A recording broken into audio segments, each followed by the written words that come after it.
কিন্তু যদি শিক্ষা না থাকে সেটা কিন্তু আজকে কোনো মূল্য নেই। আজকে দেখেন, আজকে হারুন রশিদ সাহেব, মুন্নু সাহেব, আজকে উনি কোথা থেকে এসেছেন? উনি কিন্তু আজকে হরিরামপুরে একজন সন্তান ছিলেন। ওনার বাবা শিল্পপতি ছিলেন না, কিন্তু উনি এখান থেকে আজকে এত বড় শিল্পপতি, এত বড় প্রতিষ্ঠাতা একজন ব্যক্তি কিভাবে হয়েছে? উনি কিন্তু ওনার এই শিক্ষার মাধ্যমে, ওনার মেধা বিকাশ করে কিন্তু আজকে উনি এত বড় একজন ব্যক্তিত্ব আজকে বাংলাদেশে, এখানে ওনাকে প্রত্যেকটা মানুষ ওনাকে এক নামে চিনছে। সবাইকে অনুরোধ করছি, এখানে যারা আছে সব শিক্ষক যারা আছে এবং শিক্ষার্থী যারা আছে, তোমরা সবাই পড়াশোনা শিখে বন্দিবা, সবাই এই শিক্ষাটা অর্জন করে, এটাই কিন্তু মূল সময়। এই সময়টা কিন্তু তোমরা ফেরত পাবো। এই যে এখন তোমরা যে বয়সটাতে আছো, এখন যদি শিক্ষা গ্রহণ না করো, যখন পরের বয়সে, আমাদের বয়সে যদি চিন্তা করো স্কুলে থাকলে একটু পড়াশোনা করলে ভালো হতো, স্কুলে তো আমি আর এখন ফেরত দিতে পারবো না। এখন এই সময়টার মূল্যটা কিন্তু খুবই জরুরি। আর তোমাদের শিক্ষক যারা আছে আজকে যে আমার কাছে এখানে, আমি কিন্তু শিক্ষকদের একটু অনেক আই করি, অনেক রেসপেক্ট, কারণ আমি আজকে বিদেশ থেকে পড়াশোনা করে একজন ইঞ্জিনিয়ার হয়ে এসেছি, কিন্তু আমার পড়াশোনা তো শুরু হয়েছে বাংলাদেশ থেকে। এই শিক্ষকরাই তো আমাকে আজকে এবিসিডি সরে শেখানোর কারণেই কিন্তু আজকে আমি একজন ইঞ্জিনিয়ার হতে পারছি। তো এই শিক্ষকদের প্রতি তোমরা সবসময় একটা রেসপেক্ট দিবে, ওনাদেরকে একটা সম্মান দিবে, ওনাদেরকে কোনোদিন বেয়াদবি করবে না ওনাদের সাথে। ওনারা যা নির্দেশনা দেয় সেই নির্দেশনা গ্রহণ করে তোলে। তো আমি সবাইকে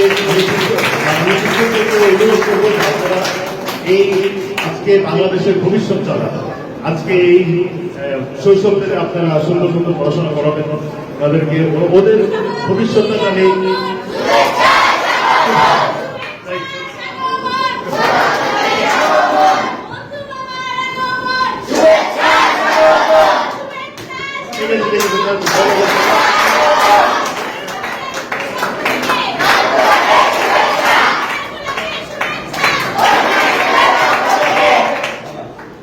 বাংলাদেশের ভবিষ্যৎ কিন্তু তোমরা।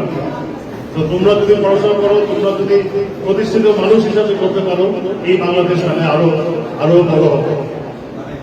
আর এইখানে যে আজকে আকাশ আমাকে বলেছিল, স্কুলে এখন মেইন যে সমস্যা হচ্ছে এখানে শিক্ষার্থী যথেষ্ট নেই, কিন্তু এত সুন্দর, আমি তো এখানে এসে আমি অবাক হলাম, এত সুন্দর একটা এলাকা। আরে ঢাকা শহরে তো ম্যাক্সিমাম স্কুল এত বড় জায়গায় নেই।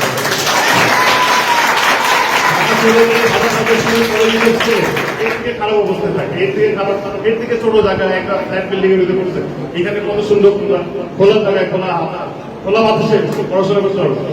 তো তোমরা সবাই সবার মতো স্কুলে আসবা, সবাই স্কুল মিস দিবা না, যেটা বললাম যে শিক্ষাকে সবাই গুরুত্ব দিবা।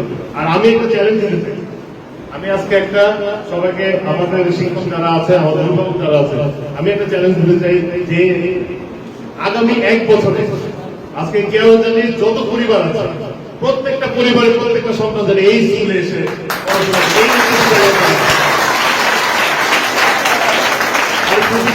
খুবই শীঘ্রই এই 2 বছরে এই স্কুল যেন সব একমাত্র মানে উন্নত এক স্কুল হয়ে যায়। এই পুরো মানিকগঞ্জ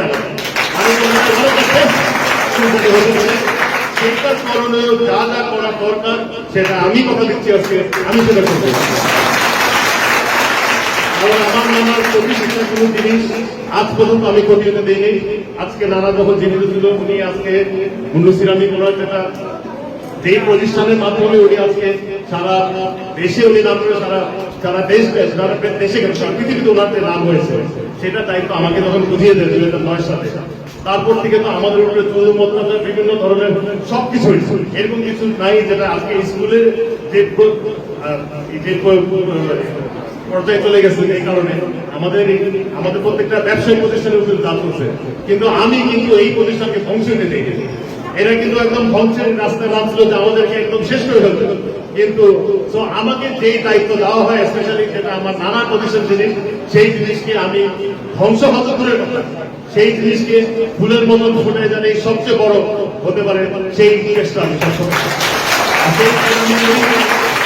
এটা আমার আপনাদের সবাইকে ধন্যবাদ আমাকে আজকে এখানে এত সুন্দরভাবে আমন্ত্রণ জানানোর জন্য। আমি আপনাদেরকে